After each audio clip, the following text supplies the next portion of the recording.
Okay, the best place to see polar bears in the world, bar none, is Churchill, Manitoba. They have these things called tundra buggies, which is a cross between a monster truck and a school bus. So the bears can come right up. They can stand on their hind legs and not reach any of the people inside. And one day we saw 43 polar bear, which was an enormous number.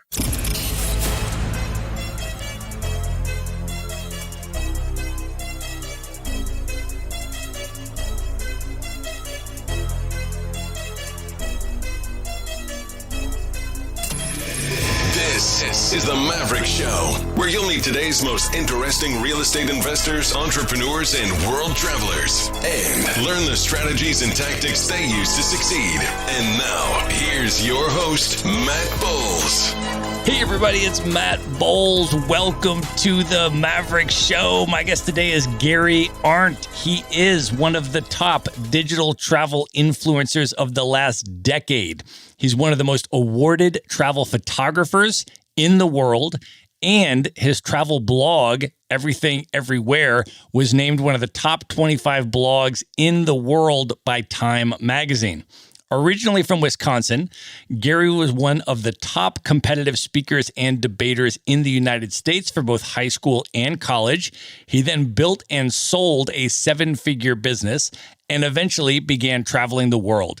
Since 2007, Gary has been to over 130 countries on all 7 continents and has done 9 years of full-time travel with no base.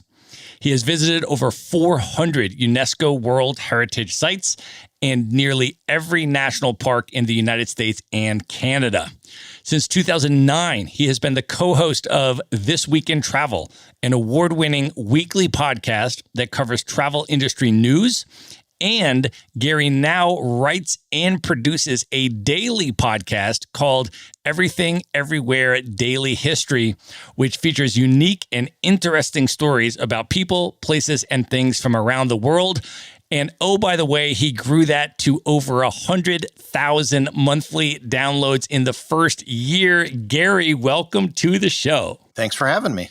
So good to have you here. And we should just start off by setting the scene and the fact that you and I have agreed to do this interview as a wine night. So I am in Asheville, North Carolina this evening in the Blue Ridge Mountains, and I have just opened a bottle of Barbaresco, which is an Italian red wine from the Piedmont region in northern Italy, made from the Nebbiolo grape, and was actually one of the first 4 DOCG designated wines in Italy about 40 years ago. So it's tasting pretty good. I'm going to be drinking through that through the episode. Where are you tonight, Gary? And what are you drinking?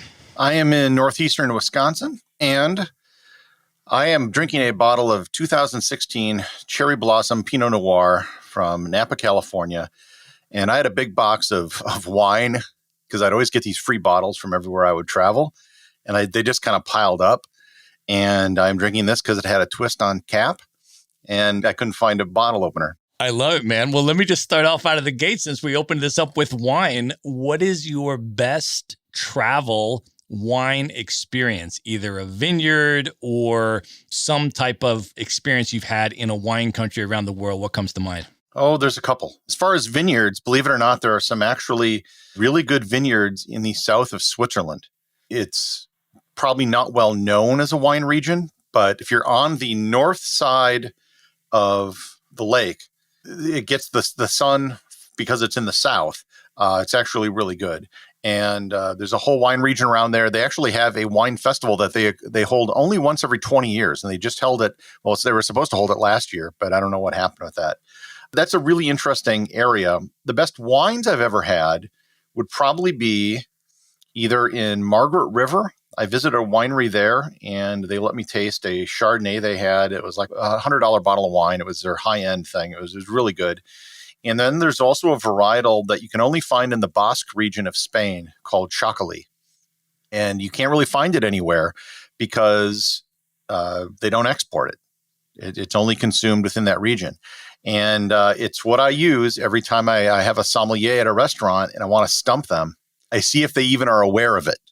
I know they won't have it. And I remember when I started traveling full time, I went to Las Vegas with one of my friends, and we had dinner at Picasso's at the Bellagio. And it was the most expensive meal I have ever had before or since. It was $500 for two people. The menu consisted of the right-hand side or the left-hand side. That was the kind of sommelier that, I mean, they had a wine list that was the size of a phone book. I mean, it was crazy. Their wine cellar would be amazing to look at. Well, those are some great regions. The Basque country is one of my favorite places. I lived in Bilbao for about a month, and probably the most expensive meal I have ever had, which is actually the only 3 Michelin star restaurant I've ever been to, was in Donostia, which the Spanish referred to as San Sebastian, in the Basque country, which I believe has the highest concentration of Michelin stars per square meter of any place in the world outside of like Kyoto or something like that. And the culinary scene and the wine scene is just amazing. San Sebastian might be the best food city in the world. When I was there, they have these little dining clubs. They're primarily for men. And they have these storefronts. Like one club will usually get it one night a week and they'll share it with other clubs. And what they do is they just cook and play cards and drink. I got invited to one, which was a rare thing. And they made like a rabbit lobster stew, which was really good. And I got to hang out with them. One of the other things I should say I really like, probably even better than wine, is the ciders from the Basque Country. I visited a cideria in the Basque Country and the really all of northern Spain, but the Basque region in particular. The ciders there are fantastic. And I remember really going out of my way to hunt them down back in the U.S. because they're very hard to find, but well worth it. Yeah, absolutely. Well, Gary, I want to give our listeners a little bit of context on you and kind of go all the way back and get a little bit of your origin story. Can you talk a little bit about where you grew up? And as you were coming up, I'm curious both about how your interest in travel developed, and I'm also curious about your debating experience because you were such a high-level debater. What were sort of the core skills that you developed for that, and how did those skills end up serving you and providing value later in life? I grew up in Wisconsin, a very middle-class, blue-collar family. I learned to read very early, basically, and this sounds weird, but I taught myself how to read, basically watching Sesame Street. And I remember the first day of kindergarten, I went there, and they phoned my mom. And they go, "Mrs. Arndt, we have a problem." She goes, "What?" She goes, "Gary can read." She goes, "Yeah." She goes, "None of the other kids can read. He's the only one who can read." And so they tried putting me in first grade for a while, but my parents thought it was be a big thing if I was a year younger than everyone else. And so I was always a little bit different from the rest of my family. I read a lot. There were no books growing up. The only books in the house were the ones I read. And in high school, I discovered the debate team. And I was doing track. And when I discovered debate, I was like, screw that. This is my thing. I can be really good at this. And I was pretty good at it.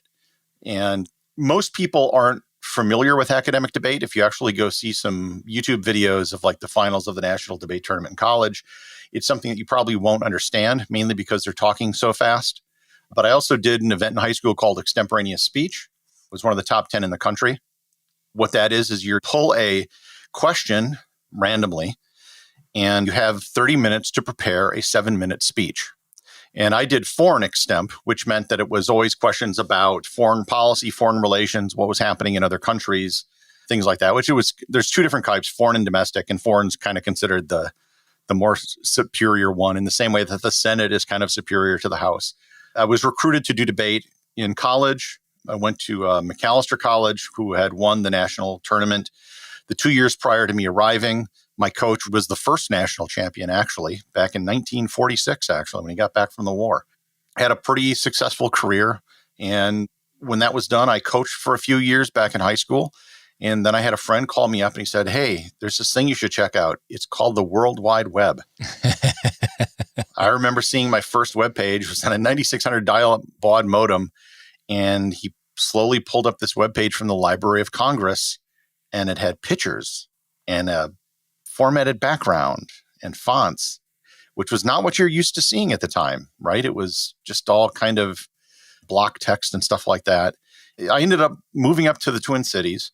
We had an apartment. And while we were doing this, he built a product to easily tie together a database to a website. because it was really hard to do in the very early days of the internet. Today, everything's done that way. But back then, it required Perl scripting. There was no PHP. There was no MySQL. There was no Linux. There was none of this stuff.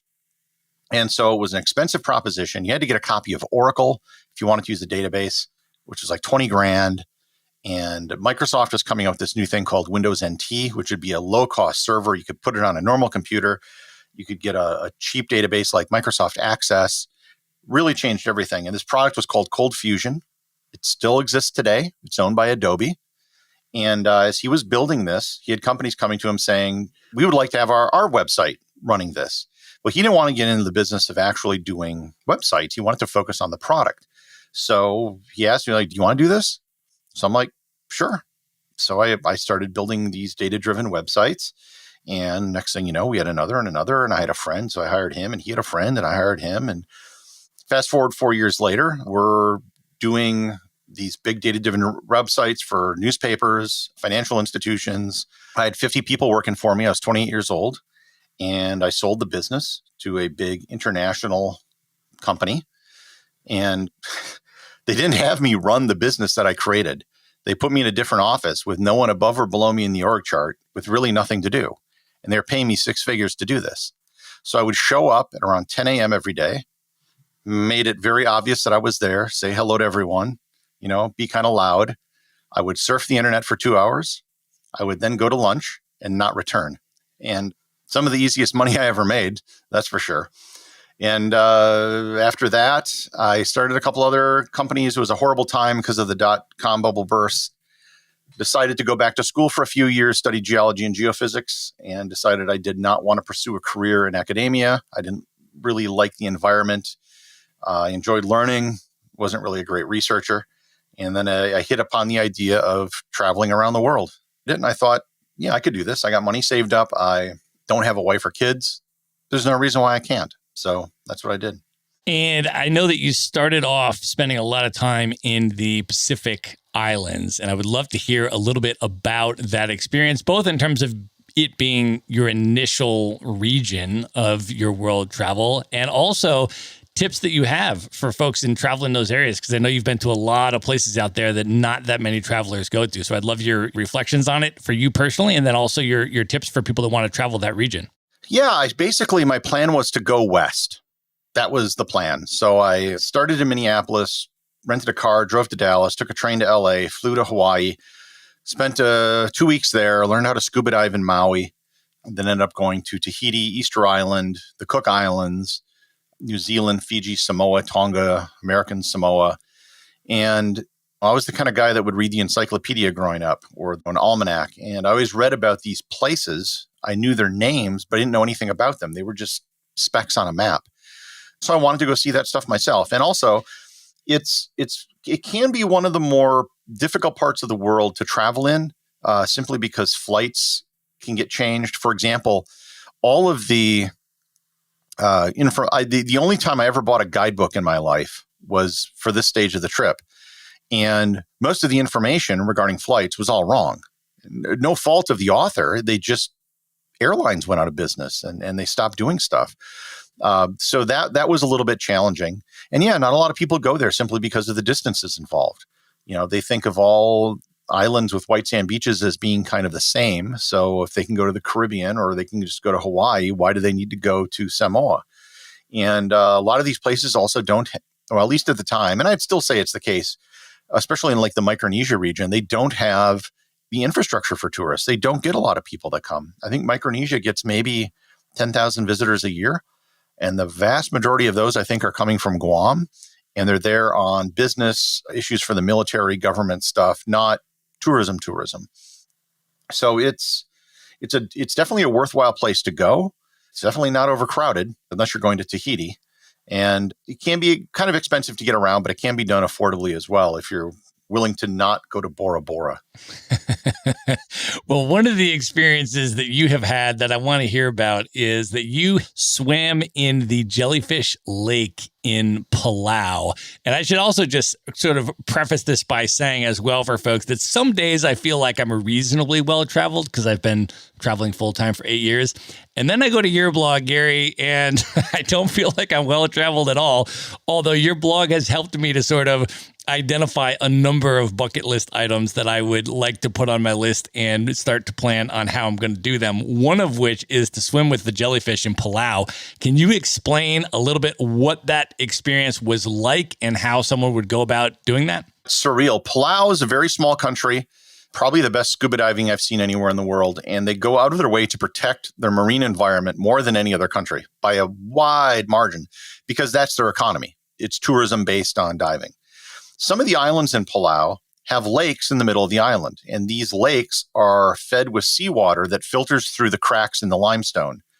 What happened is, a long time ago, jellyfish either came in through the cracks or were deposited somehow, and once they got in these lakes, they were basically protected from predators.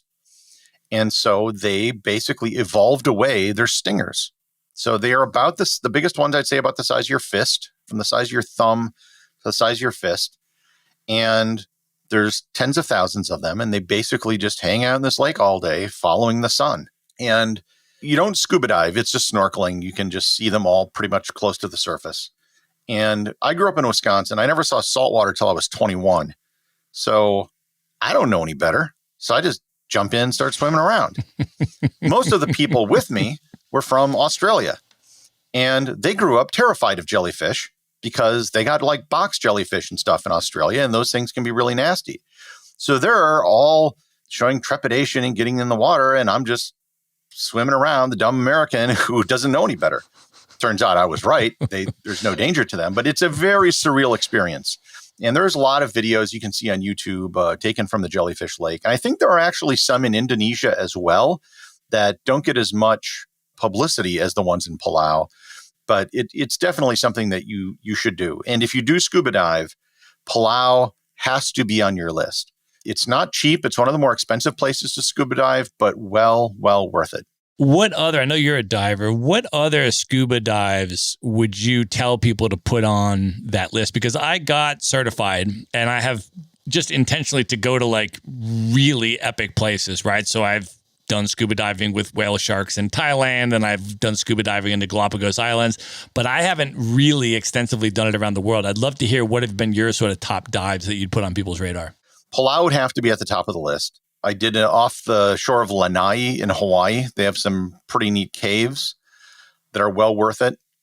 I did a couple dives in Fiji in the Yasawa Islands, and the coral there is exceptionally bright and was exceptionally really colorful. A lot of that you don't need to dive though. You can experience that just snorkeling. Papua New Guinea. I went to the island of New Britain and I stayed at a dive resort, and we went out several times. Did the deepest dive I ever did. We went down to 45 meters, which is a little below where you want to go for recreational diving. The limit is usually about 40 meters, but they had some pygmy seahorses down there. We also saw a Japanese Zero that was in the water from the war. And you could actually see right into the cockpit and everything. And the other real cool thing was in Alexandria, Egypt, where I was able to dive the lighthouse. And the lighthouse of Alexandria was one of the 7 wonders of the ancient world. And, well, parts of it are still there underwater, collapsed around the year 1500 from an earthquake. And the parts of it that were on land were reused to build a fort, which is still there, called Fort Katabi, and the rest of it's all in the water. That's amazing. Well, I also want to ask you about some of your really cold weather travel. Let's call it that. You have actually hung out with and photographed polar bears. Now, I've been on some safaris and I've seen some cool animals, but I have never seen polar bears in the wild. Can you talk about how that experience was for you and where that was, and where, if people wanted to go see polar bears, they could do that? Okay, the best place to see polar bears in the world, bar none, is Churchill, Manitoba. If you look at a map on Hudson Bay, there's this little part that like juts out, and that's the town of Churchill, and it's located on the Churchill River. The reason why it's the best place is because the fresh water coming in from the Churchill River and the currents of Hudson Bay, which go counterclockwise, meet at that point. And so it decreases the salinity of the water. You have cold water coming in from the north. So that's the first part that freezes. The polar bears, I've done 2 trips up to Churchill and I've seen other polar bears, but basically they don't really do much during the summer. They just live off the fat that they accumulated. So they're waiting to go out and hunt seals, which is their primary and pretty much only food source. But they can't do that until the ice comes in. So at Churchill is where they sit and wait for the ice to come in. And you can go out, they have these things called tundra buggies, which is a cross between a monster truck and a school bus. So the bears can come right up, they can stand on their hind legs and not reach any of the people inside. And one day we saw 43 polar bear, which was an enormous number. Wow. You've also been dog sledding in the Canadian Yukon and you've crossed the Arctic Circle. Can you talk about some of those experiences and how that was for you? Yeah, I got to go dog sledding a couple times. I was up in Whitehorse to photograph the Yukon Quest. And the Yukon Quest is like the Iditarod, except it's harder. And it's a longer race. It's a lot more mountainous. There are fewer checkpoints where you can get supplies. It's kind of the mushers race. And it was very interesting because these people who do sled dogs, they don't make a lot of money. You know, if you're the greatest sled dog racer in the world, you might make enough to cover dog food costs and things like that. So it's not a very lucrative profession to be in. So we went up there and did that. And dog sledding is really a blast. The dogs love to run. There's a brake, but there's no gas pedal. There's no need for one. And if you fall off the sled, the dogs won't stop. They will just keep running. So that was a great experience. And also when we were up there, so we were there in Whitehorse for the start of the race. And every year it's from Whitehorse to Fairbanks. They'll reverse it every year. So one year it starts in one city, and the next year it ends. But the midpoint is Dawson City in northern Yukon. And I'd been up there previously in the summer. So we were up in the winter.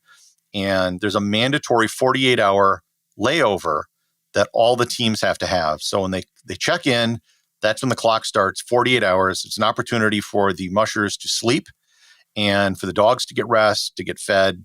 They get checked out, everything. And one of the guys I saw who was there, I got to talk to him briefly in Whitehorse, was Lance Mackey. Lance Mackey was the 4-time winner of the Yukon Quest and a 4-time winner of the Iditarod.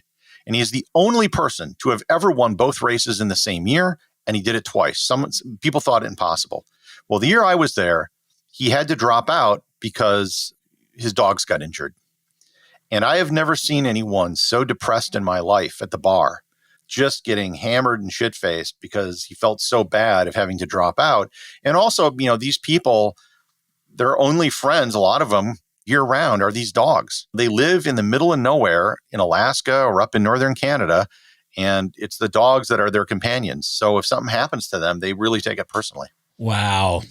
Well, another thing that you have done that is amazing is you have visited over 400 UNESCO World Heritage Sites. Can you explain, I guess, first of all, what a UNESCO World Heritage Site is, and then talk about that experience and why you started structuring a lot of your travel around seeing those sites? Officially, it is our cultural or natural places which are recognized by UNESCO as being outstanding contributions to humanity.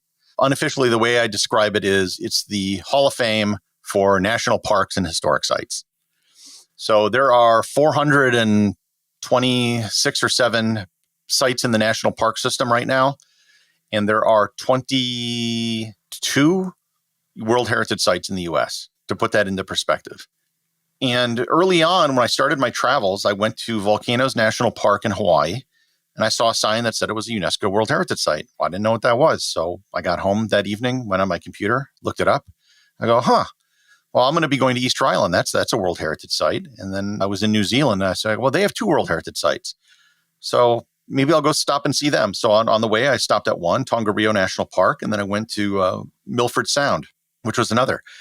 And then the next one on my list, I was like, well, I'm going to go to the Solomon Islands. East Rennell was a World Heritage Site. And to this day, it's probably the least visited one I've ever been to. I really had to go out of my way to get there. It was difficult. It's an outer island. I asked them, how many visitors do you get a year? They said 10. Wow. The pickup truck, we landed on one. It's a raised coral atoll, one of the largest in the world. It has like a 100-meter tall cliff that surrounds most of the island. And on 1/3 of the island is this big lake. It's a brackish water lake. So you land on one end of the island on a grass strip, and then they had these pickup trucks that took us to the other end. We had, I shit you not, 8 flat tires on this 20-mile trip from one end of the island to the other. And they had no spare. Wow. And they fixed it every time. And the tire, because it's going over coral, basically raised coral. So it was, and they had loaded this with so many people who came back from Honiara to the island, and we're all on this truck. So it was this tiny little Japanese pickup truck that had way too many people and too much stuff in it. And it was an incredible experience. It was the most isolated I think I had ever really felt traveling, because it wasn't just that I was in a remote island in the middle of the Pacific Ocean. But if anything happened, if I wanted to get back to civilization, the act of doing so would have been really, really hard, because it was in the middle of nowhere. I had one of the best meals of my life followed by one of the worst meals in my life in quick succession. The first night I was there, they had fresh coconut crab, tilapia that they caught in the lake. And then the next morning, it was a package of ramen noodles with no flavoring and white bread that got smushed in the trip there. That's amazing. What are some of the other highlights of the UNESCO World Heritage Sites? Obviously, some are incredibly famous and they're big tourist destinations and people know them. But some of them, like which ones would you say were really epic and amazing that maybe you'd put on people's radars that they might not have heard of or might not be at the top of their list? Nahanni National Park. Nahanni National Park is one of the best national parks in the world. Almost no one knows about it because it's in northern Canada in the Northwest Territories. Most Canadians don't know about it. But to give you an idea of its significance, in 1978, when they created the first World Heritage Sites, there were 12 of them. It included the Galapagos, it included Yellowstone, and it included Nahanni. It's really up there, right? But the thing is, there are no roads connecting it to the rest of the world. So you have to fly in by float plane. And Nahanni gets 800 visitors a year. That's it. But it really is one of the most incredible places on Earth. And I drove all the way up to Fort Simpson, Northwest Territories, which is a hell of a drive to fly in. And I also visited along the way Wood Buffalo National Park, which is mostly in Alberta, but also in the Northwest Territories. And to give you an idea, you can drive there, but it only gets 1,500 visitors a year. Most of those are people that live in the city of Fort Smith.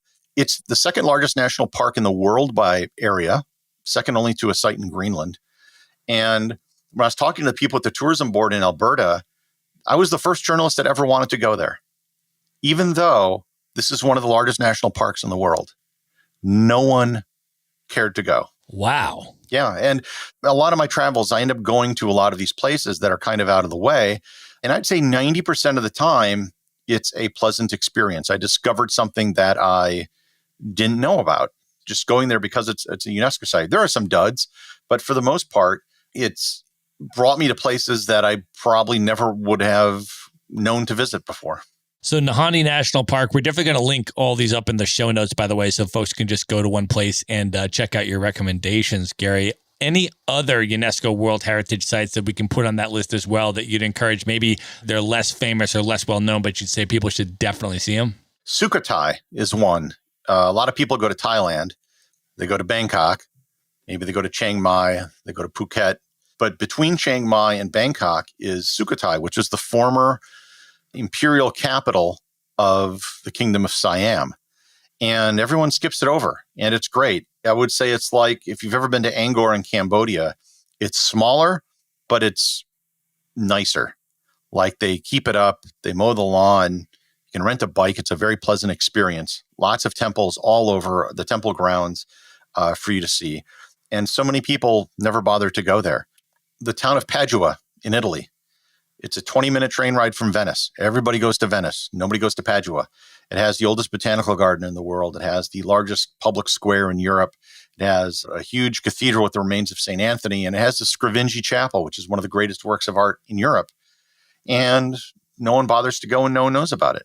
And I've always said that the problem with over-tourism is not that there are too many tourists, it's that it's everyone visiting the same place. I think it's mostly ignorance. Some of it willful, some of it not, that they don't know anywhere else. And they have it so fixed in their mind, they grew up with images of being on a gondola in Venice or being in the presence of the Eiffel Tower in Paris, because that's what they see. That's been hammered in their head in movies and television and everything else. They don't know anything else. I mean, I've had discussions with people who are going into the Pacific, and I've been to a lot of the Pacific, and they've seen the overwater bungalows in Bora Bora, and they just must go there. Nowhere else. They must go there because that's what they saw. And I tried telling them, I was like, well, there are some great places. You can go to Ponape, you can go to, nope, there has to be that because that's all they know. And the weird thing is, I probably have more places I want to visit now after having spent a decade and a half traveling around the world extensively than I did when I started, because I'm aware of more places. Having been to a lot of places, it kind of opens up more. A good example of this, I started this podcast. It's a daily podcast. And one of the first questions people always ask is, well, are you going to run out of ideas? Today, I'll be recording show number 352. The list of show ideas just hit 400. And so I'm adding far more ideas as I come across stuff that I think would make for good shows. So it just keeps growing. And the same is true with places to visit. The more you visit, the more places you learn about that you want to visit. So let me ask you this, Gary. What is your approach to learning when you travel? How do you structure your experiences, including trip preparation and historical research and that kind of stuff, to optimize your learning experiences as you travel to new places? For your typical, you're visiting a cathedral type place, if it's possible, I try to get a guide for a place you're visiting. It's not always possible. Sometimes they do free tours. Sometimes, you can follow another group that's kind of where there's someone describing things and you can just sort of stay in the outer edge and pay attention to what they're saying. But the reason is, if you don't have someone to put everything in context and to explain it, you run into the problem that a lot of people have is they go somewhere and it's just old stuff. And that's basically, oh, here's some old stuff. There's some old stuff. It's a cathedral here, a cathedral there. It's all the same. And the only way you can not take that approach is if you get the history and the backstory behind why was this cathedral built? Who built it? What was the impetus for building it? How long did it take to build? What's special? What are the relics they have? Because every cathedral has different relics. That was the whole drawing card, right? There's something architecturally significant probably about the building. It seems like there are a lot of cathedrals in Europe, and there kind of are, but not a ton. And so the building process is going to be different. So to understand that backstory, and then you realize that every cathedral is not the same, that there's something different about it, and that there's a story behind it and the city and the bishop that was arrogant enough to want to get this done to make it his legacy, or the king or the prince or whatever who raised the funds for it. And then it stopped for 100 years because there was a war, and then they started it back up, whatever it might be, to understand that story. And too often I go to these places and I see people and they walk around. It's like, oh, old stuff. We're supposed to be here to get the cultural experience. The same in a museum. They just walk around. Oh, this is art and I'm supposed to have a profound experience, but I don't understand it. To have someone, if you're not familiar with these sort of things, point it out to you. I've done a lot of reading and research on like Roman history to the point where I could probably go to a given Roman ruin and understand what a lot of it is there for on my own. But even still, I would want to have someone with me who knows the specifics of that place, who can point out, or even just to point out, oh, check out this thing over here. You might have missed it. Like if you've ever been to Pompeii in Italy, you can see on the corners of some of the buildings signs pointing to the brothel. And it's really just a phallus carved in the stone. And it's very easy to miss. You'll notice that in the streets, there are these stepping stones to get across. That's because the streets were completely filled with filth, mud, and human waste. And, the carts would go through it, but you would never want to walk in that stuff. And that's something you don't see in the movies. There are all sorts of these little things and things they keep discovering and finding to give you an idea as to how they lived. There's a great villa in Pompeii where it has in Latin, beware of dog, in a mosaic on the ground, which is very similar to a kind of sign you'd see today. So all of that stuff, I think, brings it meaning. And it always helps if you have someone that can do it. In fact, one of the things I'm going to be doing probably next year is I've run tours in the past for my followers. I'm going to be running some tours next year was thinking through this, like, well, how can I do something different? Because normally you have a group tour, and what you do is you fly into city A, you stay there for a few days, then you go to B to C to D, and then you end up in some city and everyone leaves. And that's kind of the way it works. And I was thinking, well, what if you could do something for people who are really geeky and nerdy? And I was thinking, well, let's say you go to Rome. You're going to go to the Colosseum. You're going to throw a coin in the Trevi Fountain. You'll sit in line at the Vatican. And that's probably your Rome experience. And that's fine. But there's a lot of stuff in Rome that no one ever sees. That's really cool. If you go to Ostia Antica, which was the port city of Rome, it's 45 minutes away, easy, quick train ride. Hardly anyone goes there. And that's about as good as Pompeii. You can go up into the hills just outside of Rome, 45 minutes away in Tivoli. And there's Hadrian's Villa up there. I was there. I basically had the whole place to myself. The Nero's Palace was the largest building ever in the ancient world. And was one of the reasons why people hated him so much. There's part of it that's still there. It got buried, and you have to get a special tour to go see it. The Vatican and St. Peter's Basilica was built where it was built because of the tomb of Peter. And if you go underneath, it's underneath the main altar. And they discovered this in an excavation after World War II. There's a Roman cemetery under the altar. The necropolis, not the grotto where a lot of the popes are buried, but the necropolis. And they only let like 8 people in at a time. And it's very hard to get a ticket. So it's like, and there's more of this stuff, right? All over Rome that people never see. It's like, well, what if we just did a tour? You drop your bags in one room and you do not leave that room for the duration of the tour. And we go to the restaurant where Caesar was killed in Pompey's Theater.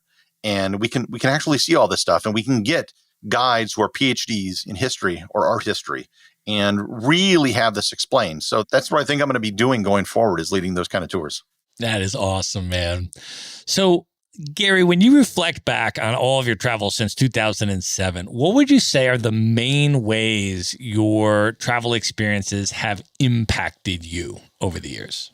You know, before I started traveling, I had a 3,000 square foot house on a lake. It was very nice. I don't ever see myself doing something like that again. You know, I lived out of a bag for a very long time. I'm very happy now. I simplified my wardrobe. I buy some gray t-shirts off Amazon. I have some socks and underwear I get from Amazon. And when they get old, I throw them out, and then I order the exact same thing on Amazon. It's kind of the Steve Jobs, Mark Zuckerberg approach to a wardrobe. You just wear the same thing every day. It's something you never need to worry about. So that's been simplified. Greater appreciation for the role that culture plays. You know, when you grow up in a certain place, you grow up in that culture, and you don't know anything else. It's like a fish in water, right? You don't know if the fish knows about anything else other than that it's in water. And when you get away from it, you realize how powerful it can be. That it's not things like the food or the dancing or the way people dress. Those are trappings of culture. The real culture is in people's heads, and it's a way of thinking or a set of assumptions that you go by. And that can differ radically. I remember I was in Samoa, and I was on the island of Savaii, which is kind of the second island. And we were driving around, and I noticed there wasn't really any commerce. There was no evidence of any stores, shops, businesses, nothing. It was village, and each village had maybe a little kiosk where people could buy things, and that was it. There was no evidence that there was anything else. And we asked a guy who was a cab driver, it's like, what's the deal? There's nothing here. And he explained, it's like, well, you know, I have to give 90% of what I make to my village and my family. That's just what you do. That's not a law. It's just the cultural norm. And it's a system that probably worked great in the 19th century and before. So it's very hard to get ahead. It's very hard to start a business. So what most Samoans do, I shouldn't say most, but a lot, they'll go to New Zealand or somewhere else, and they'll find jobs, and then they send money back home. And this is actually true in a lot of the world. You know, I've talking to people in India, and one of the things is that Indians who leave India tend to be quite successful, more so than they are in India. And one of the reasons, as opposed, you know, in government corruption and everything else is a problem, is if you start a business, it starts doing well, you're going to have your mother or your aunt will come to you and say, well, your cousin, he could really use a job, you know, could you do that? And suddenly everyone starts asking you for, you know, we could really use the money. We could use this. And those are all They're not laws, but they're cultural drains on growing a business. But if you leave, you don't have any of those constraints, right? You're in America or Britain or whatever. You have kind of a freedom, and you can still send money back and still support your family, but it's not in the form of constant, asking or giving people jobs or things like that. So, and here's the other story. I told you the story about the guy in Samoa. I was in Hong Kong. This was in 2007. And I was walking around one night, and I walked past a Burger King. And okay, fine, they have fast food. The difference was the front window of this Burger King was filled with flowers, and like it was a funeral. And I was like, why are there flowers in a Burger King? I didn't understand this. So I went in the Burger King to check it out. And I started looking at the flowers, and they were mostly in Chinese with cards attached to the flowers. And then I eventually found one that was in English, and it said, "Congratulations on your grand opening." And it was that starting a new business in this culture was a reason for celebration. It was something you would send flowers to. And it's a very different attitude than what you have in other parts of the world. And again, it's not a law. It's a cultural thing. And it's just the set of assumptions and beliefs that we all work under. And it's very hard to get yourself out of a cultural bubble. And even in the US and other developed nations, it's not just that we're all under the same bubble, but we all may have separate little bubbles.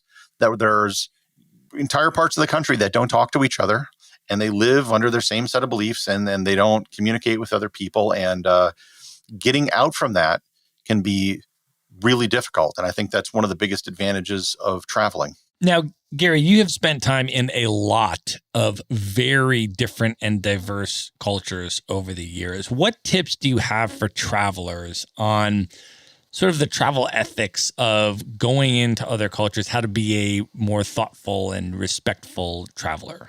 I practice something that I call travel conservatism. It's not political conservatism. It's just a way of behaving. Never wear anything with writing on it. Don't wear a sweatshirt or a t-shirt that has anything. Just wear a solid color or a button-up shirt, whatever it is. All right. Don't do anything to make you stand out. Don't get into petty arguments. I was at an internet cafe in Bali once, and this woman gets into this big fight with this woman at the counter over what I learned was the equivalent of 10 cents. Not worth it at all. And the woman who was fighting was Australian. And I think, maybe they don't come from a tipping culture, but I don't think 10 cents is worth getting into a fight. It's just not worth your trouble. If you go to a restaurant and you order beef and they give you chicken, most of the time I'll just have the chicken. Unless it was very clearly some sort of scam and it was a bait and switch type of thing. And those things do happen. I'm going to let it slide if it's an issue of communication, and to just not get worked up about things. Things that are going to be late. Your flight is going to be late. You may have to stand in a line. Those things are going to happen. And there are a lot of people that just get worked up about it. It's like, and they demand to see the manager, or they're a Karen or something like that. You just have to kind of go with it, and stuff will work itself out, and don't get uptight about everything. And I think the longer you travel, if you're on a 2-week trip, I can understand why people, it's like, I'm taking time off from work. This cost me a lot of money. And I don't want to waste my time. But you still need to accept the fact that things are going to work a little bit different and maybe a little bit less efficiently when you travel abroad. That's really good advice. I agree. Gary, at this point in your life, after all of your travels, in what ways do you see the world differently than maybe you did before you started traveling? Less concerned about material stuff, and seeing the importance of culture, and more willing to just, live and let live. I don't think it's radically. I think if someone met me before or knew me before I started traveling and knew me now, I'd fundamentally be the same person. I've just had more experiences and I've seen more things. One of the things I always have to watch out when I'm talking with people is that I don't want to turn into that guy.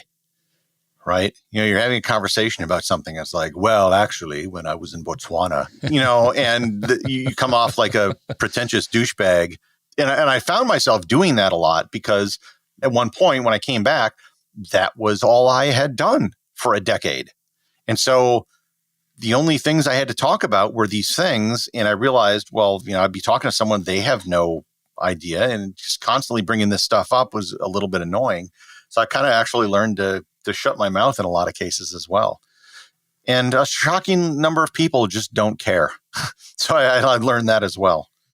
Well, I definitely want to talk to you about the podcast as well as the blog and the photography as well. So let's jump into that. And maybe let's start just back a little bit with the blog and the photography and then your new venture with this particular podcast. Can you talk a little bit about your tips for building a great travel blog? And if you feel that post-pandemic, it's still a good opportunity for people to start a travel blog and that there's meaningful opportunity to build that and monetize that, or if you think that there are alternative things that would be better to do than a travel blog at this point. I would not start a travel blog right now. The end. It's a very different thing from when I started.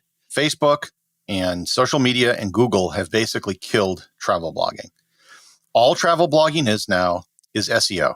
That's it. You don't have to travel.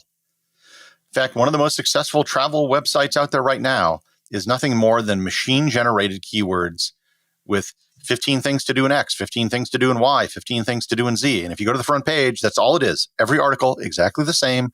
The photos are from PhotoBucket. They just research it by doing searches online, and it gets tens of millions of page views a month. And I don't even want to mention the name of it. And I used to follow like 100 travel blogs via RSS to see what everyone else was doing. And eventually, that's all anyone was doing. Everyone was writing the same article. That's all it is. And it's all crabs in a bucket trying to rank for SEO. And your travels and your stories and your opinions and your expertise, none of that matters. None of it matters. And that's if you go to any of these travel blog groups on Facebook or anything, and I was in a clubhouse room where people were talking about it, and there were a bunch of these newish bloggers who had no clue who I was, and I didn't know who they were. They were just giving the same advice that people were doing like 7-8 years ago. And that's all it is. It's just you get search traffic, you get enough to get on Mediavine, and then you can, you do some affiliate ads, and that's it. If you want to do that, go for it. I'm very disillusioned with the whole thing at this point. It's not why I got into this. Podcasting is far closer to what blogging was when I started. My blog was my social media. I'd write an article. I'd write a clever headline. It wasn't SEO, keyword driven. I'd use a lyric from a song or something just to be clever. And then I'd write my thoughts about wherever I was. And people would leave comments because they came to my site every day. And that's what it was. And the social media killed that aspect of it. But with podcasting, there's no company that runs podcasting, right? Spotify and Apple may have large market shares, but there's not one algorithm that controls podcasting because audio is a very difficult thing to control. Even with video on YouTube, you still have one company that runs everything. And every week or so, there's always some YouTuber that gets banned by accident for whatever, or something innocuous, where they can take it all away. And if you look at the CPM, the effectual CPM rates that you're getting on YouTube, it's horrible. It's absolutely horrible. And you can make an equivalent amount of money with podcasting for a far smaller audience and create far deeper connections than you certainly can do on blogging. And if you look at the competition, the number of travel podcasts is several orders of magnitude smaller than the number of websites because there's a higher barrier to entry. Doing an audio show and editing it is just harder than sitting down and writing and regurgitating up whatever. Everyone has a smartphone in their pocket now where they can take photos, but very few people want to get into podcasting. And I'm sure you've seen the stats. Like there were a ton of podcasts that were launched in 2020 because everybody was at home. 80% of them were dead before the year was out. Most podcasts don't make it to the 7th episode. When I decided to launch a new show, you start a new venture, it's very easy to get caught into the dream of success. You envision what it's going to be like when you're successful. I didn't think of that. What I envisioned myself doing was sitting at my computer every day for several years, which is not the sexy part of doing it, but is exactly what you have to do if you want to be successful. But yeah, I think I created a business plan when I started. I knew exactly, how I was going to do it. And right now I'm just executing on it. Can you talk a little bit, Gary, about what have been the biggest leverage points for you to grow your audience. I know you're doing a daily show, so you're obviously putting out a lot more episodes. And then for people that subscribe to your show, they're listening to 7 episodes a week instead of 1 episode a week for a weekly show. So the frequency is one aspect of it. But in addition to that, can you talk about what you're doing to build the audience for your show and what your business strategy has been to grow your audience at the speed that you've done? Because in less than a year of this podcast, you're getting over 100,000 monthly downloads, which is really impressive. Can you talk a little bit about how you did that? So I've built a blog to be pretty successful, grown audiences on Twitter, Facebook, Instagram, 6-figure audiences. I have verified accounts and everything. One thing I've learned is that you build an audience on a platform from within that platform. Meaning, if you want to grow a podcast, you need to find people who listen to podcasts. That sounds like a tautology, and it kind of is, but putting a link on your website is really not going to do much. Even social media promotion is really not going to do much. What will do something is appearing on other people's podcasts, like yours. That's why I have a standing policy. I will never say no to an interview request, ever. I don't care how small your podcast is. I don't care if it's brand new. I'll take the time. If you thought enough of me to ask me to be on your show, then sure, I will take the time to do that. Maybe that'll change in the future, but as of right now, I'm happy to do that. I promote my show I've been buying advertising on podcast apps like Podcast Addict, Podcast Republic, Overcast, places like that, where I know 100% of the people who are going to see it are podcast listeners. Flat out. That has been fairly successful. And what you do is you just calculate the value of a subscriber. So if your primary revenue model is advertising, it's very simple to calculate. All you do is calculate the RPM for a podcast episode, which is just adding up all the CPMs for all your ads. So for my show, I figured $40 for a $25 main spot, and then I could always throw on a $15 post roll or something else. I know I can get more than 40 because I've already talked to people that said once my traffic gets to a high enough threshold, they would have me in their network at a $50 CPM. Plus, I could do stuff on top of that as well. So I could get conceivably $60 to $75. But okay, take that. Then you take the number of episodes you produce per year. Then you want to divide it by 1,000. So basically, if you're doing a weekly show, that's going to be about 5% of your RPM is going to be the value per subscriber. I'm using 5% to make the math easy. Assume 50 episodes a year, you take Christmas off or whatever. So let's say you had a $50 RPM. Your value per subscriber would be about $2.50. So for me, because I'm doing a daily show, that value is around $14. I saw Jordan Harbinger, who actually, and this is the other thing, I've seen people talk about growing your podcast. I just figured this out.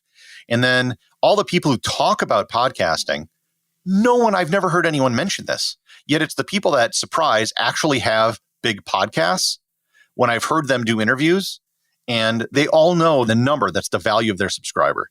I just saw a thing where Jordan Harbinger said, yeah, it's $20 because he has a longer show. He does 2 or 3 a week, and $20 makes about sense.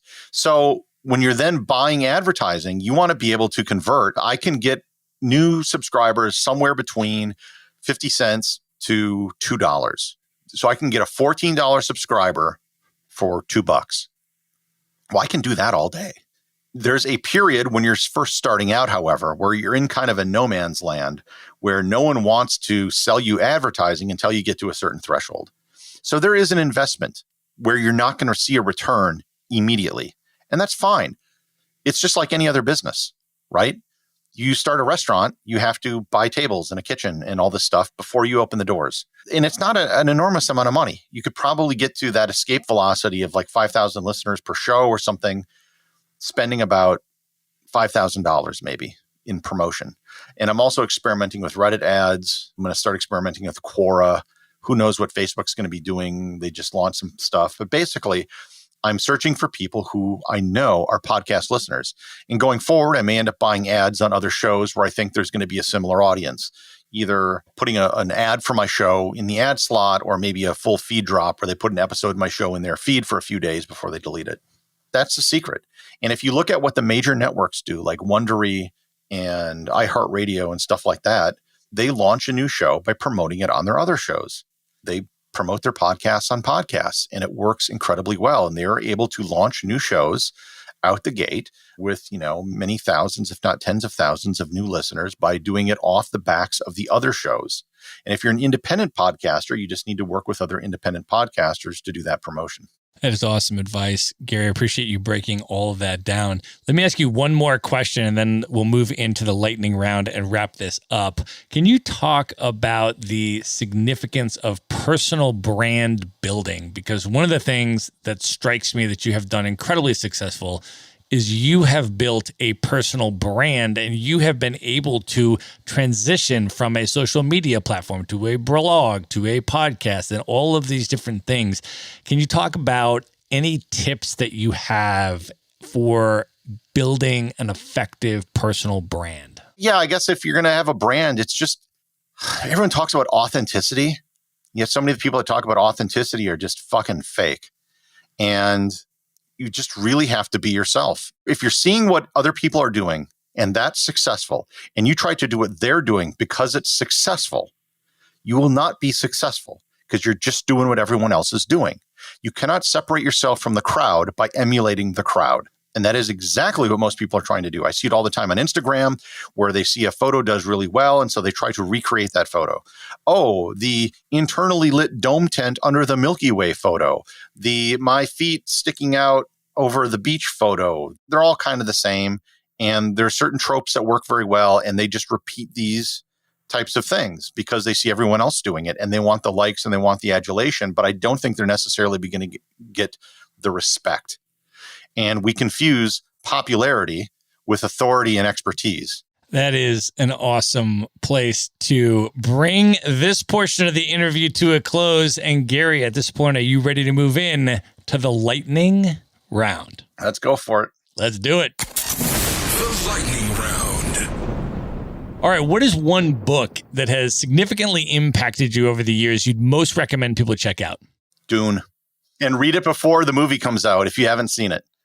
What is one travel hack that you use that you can recommend to people? This is going to sound dumb, but I've been burned by it many times.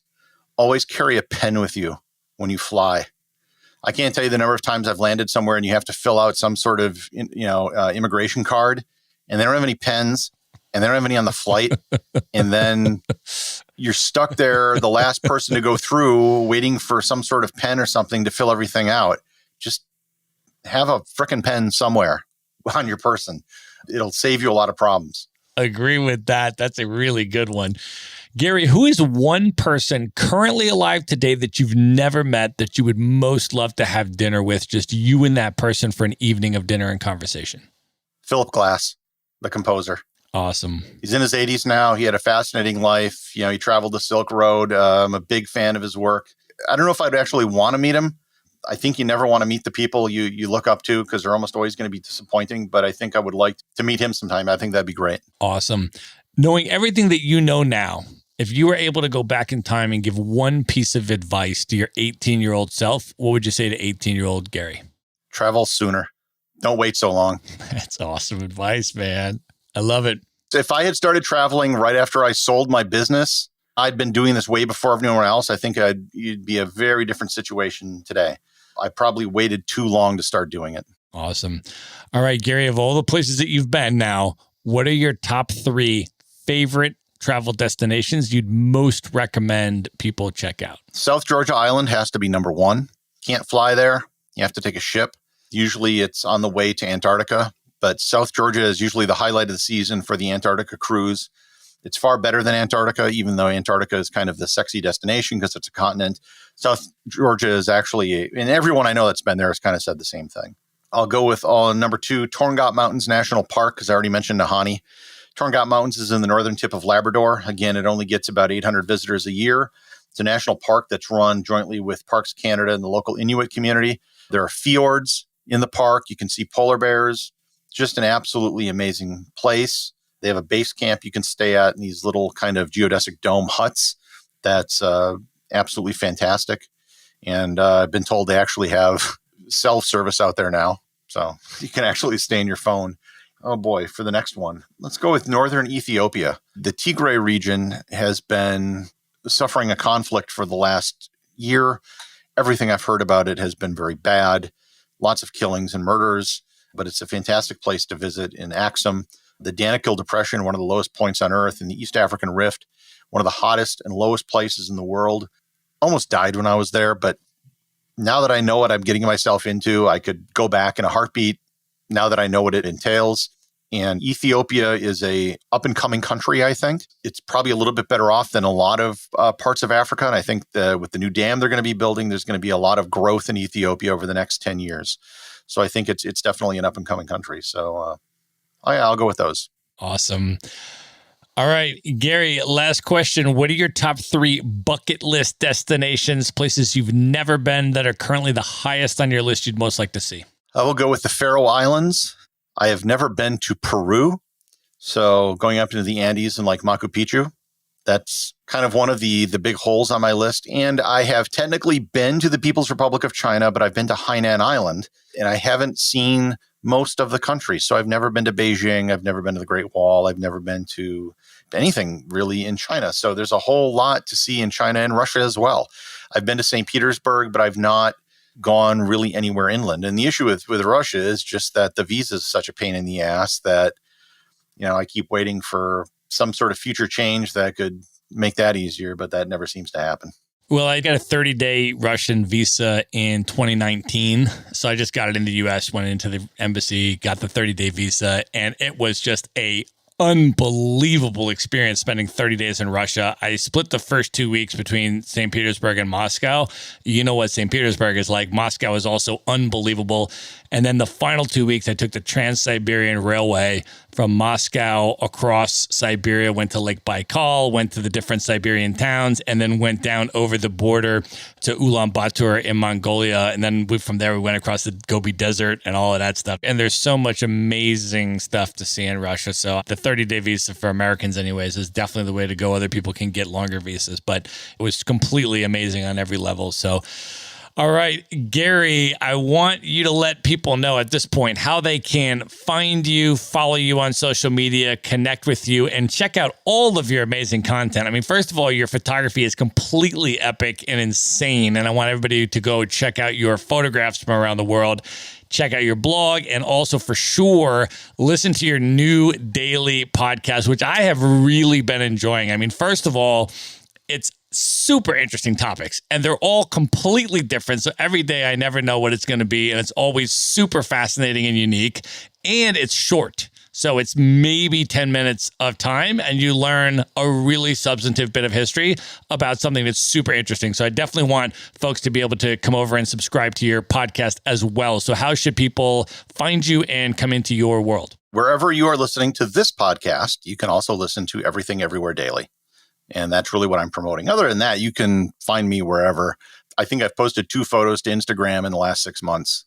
I don't really do a whole lot on Twitter anymore. Everything's really kind of on the podcast right now. But yeah, as soon as I'm done talking to you, I'm finishing up the next episode, which is about the assassination of William McKinley. And yesterday's show was on the history of video games. And before that, it was the voyages of the Chinese explorer Zhang He, who assembled a fleet of ships that were far larger than anything Europe ever produced 100 years before the age of exploration. So parts of history that a lot of people don't, know about, or they're forgotten. Yeah, and they're super interesting too. Like when I started listening to your show, I just kind of scrolled through the episodes and I was just like clicking on it. I was like, ooh, I want to hear that one, right? Like your episode on Salvador Dali. I was like, ooh, I've seen a lot of Dali's work around the world. I want to hear about this, right? And it's just 10 minutes of really substantive and interesting history about Dali. Or you do an episode on like, why is Citizen Kane considered the best movie of all time? And you do a really interesting history of Orson Welles and the whole making of that film and everything else. So it's all super substantive, super interesting, and super short. It's 10 minutes or less of your day. So I'm really enjoying the podcast. We're going to link it up in the show notes so that everybody can check it out there and subscribe. We'll also put your social media handles and your blog URL so people can check out your amazing photography, because I definitely want people to see that as well. So folks, you can find all of that in one place. Just go to themaverickshow.com, go to the show notes for this episode, and there we'll have all the ways for you to connect with Gary and check out his podcast. Gary, this was amazing, man. Thank you so much for coming on the show. Thanks for having me. Always glad to talk. All right. Good night, everybody. Be sure to visit the show notes page at themaverickshow.com for direct links to all the books, people, and resources mentioned in this episode. You'll find all that and much more at themaverickshow.com. Learn how Maverick Investor Group can help you buy cash flowing rental properties in the best U.S. real estate markets, regardless of where you live. Schedule a free phone consult today at themaverickshow.com/consult. Now you can buy rental properties with tenants and local property management in place, so you don't have to be a landlord or a rehabber. To get your questions answered and discuss how Maverick Investor Group can help you meet your real estate investing goals, schedule your free phone consult today at themaverickshow.com/consult. If you like podcasts, you will love audiobooks, and you can get your first one for free at themaverickshow.com/audiobook. Whether you want the latest best-selling novels or